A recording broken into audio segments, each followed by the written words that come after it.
The next one is the intelligent physical body. I was a little wrong about the body when I first began my spiritual journey. And as we know, it doesn't even have to be a journey. It's available to us at any time, whenever we can drop into it. I almost say it like journey now, because it doesn't have to be this long, drawn-out, healing journey. But I used to think it was about transcending the body. Oh, gosh, have I come to love my body. It is the gateway to self-love. It is the gateway to initiating healing. It is the gateway to spirit. All of these soul-to-soul experiences are right through the body.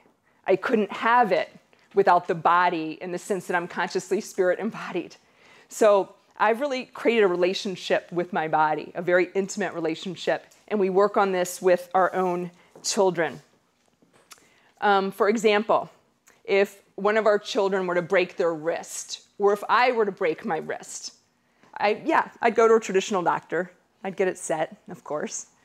But beyond that, I would work with them or share with them and model how to do it. We would talk about, beyond the physical layer, the spiritual layer, the emotional layer, the energetic layer. A wrist just doesn't break out of the blue. I want my children to be very aware of being able to connect the dots. So there might be the questions, some guidance to write a journal entry or to have a discussion. Where are you not flexible in your own life? Is there a friendship? Is there a classroom situation?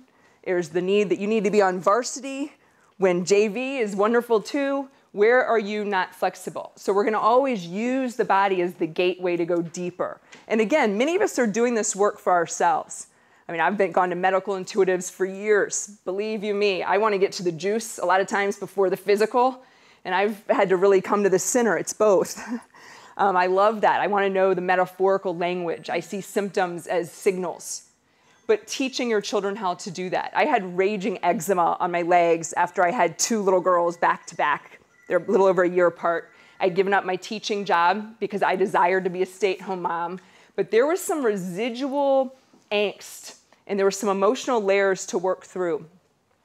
So for 18 months, raging from knee down, bloody, raw, itching at night, literally with my husband. Oh my gosh, it was 5 dermatologists, numerous skin creams. Everyone's gonna get this, okay? There was a lot more there. Finally, I went to a hypnotherapist. He's actually, I think he's still here, Dr. Jay Stone, and spent 3 hours. And we uncovered what was at the root of that. It was that I had given up a teaching job that, frankly, I was pretty good at. I loved it. I liked being in that atmosphere. That was a natural way for me to express myself. And I had become a stay-at-home mom, yes, by choice, but I felt like I was depending on my husband for financial reasons. And I hadn't been out of the nest of my own nest that long, so I kind of didn't have, I felt like, enough time to really stand on my own 2 feet, hence the lower legs. I also had fallen in love with my spiritual journey, but once I had babies, there was like this 18-month period where it was all I could do just to get them fed, and I really kind of had that on the back burner. My beloved books just kind of sat by my bed. Those were the 2 things that came up. And in 3 days, eczema totally gone. Once it was pushed up, and I accepted it, and I cried, and I realized I had made the choice to stay home. I want to be the one to stroll my kids down Central Street. It's not right for everyone. It was right for me. And I acknowledged it, and it cleared. I had an issue with my liver, kind of a big-time issue that the medical intuitives, the channels I went to, they were picking it up. Energetically, things were not looking so good there. Was it going to be tomorrow? No. 10 years from now? Perhaps. There's a lot of dark energy around there for different reasons. And instead of just going to the doctors, they couldn't really pick anything up, but I could feel it, and others could see it, those who could see. My husband, who's a biology teacher, I asked him to bring home, you know, like I'll call it a cadaver. It's not a cadaver, but the body that you might see hanging in a science classroom where you can pull out the parts and hold it, like the little plastic parts. He brought it home. I looked up on the internet. Gosh, what does my liver do for me? Do I have any type of a relationship with my liver, or do I just assume that it's there? No, these are intelligent cells that know to make up a liver. The body is an intelligent system. It's much like our individuated soul is connected to God as a whole. It's got that same interrelated relationship, one and whole.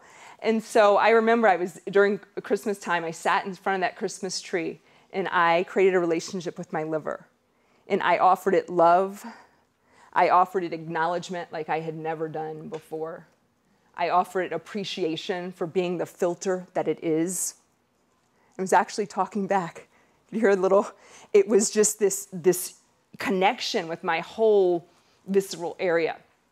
Same with the wrist. Yeah, it's broken. How about caressing that wrist, thanking that wrist, acknowledging and appreciating a wrist, the cells that make up, that enable you to pick up a piece of paper, grab a glass. This is what I want my children to understand. Not just that the body is taken for granted. This is this vast system. And once you begin to create a relationship with the body, that was my gateway to self-love. One day I went further than the liver. Inner piercings to a place where self-love merges with oneness like I never knew was possible. I'll share what we did with the kids, my own kids and the 6th, 7th, and 8th graders. Yes, I had them pick a body part in their imagination. I gave the example, talk to your knee. What would you say to your knee? What does your knee do for you? Can you actually touch your knee and appreciate the cells that make up your knee? This is the type of, you can kind of stay with a lot of this, you'll sense, and I have no idea where all of you all are, and I greatly honor it. A lot of this stuff, you can kind of stay on one level with it, or if you're like me, and my kids will attest, a little drama-oriented in the sense that I want to go as far as I can go. Okay, so if I'm going to learn to love my knee, oh, I'm going to be in my bed, I'm going to really take that on, because that's who I am. I want to go deeper. I want to become whole. I desire that for my children. So the intelligent physical body, a huge part of it in our family of what we work with our children on.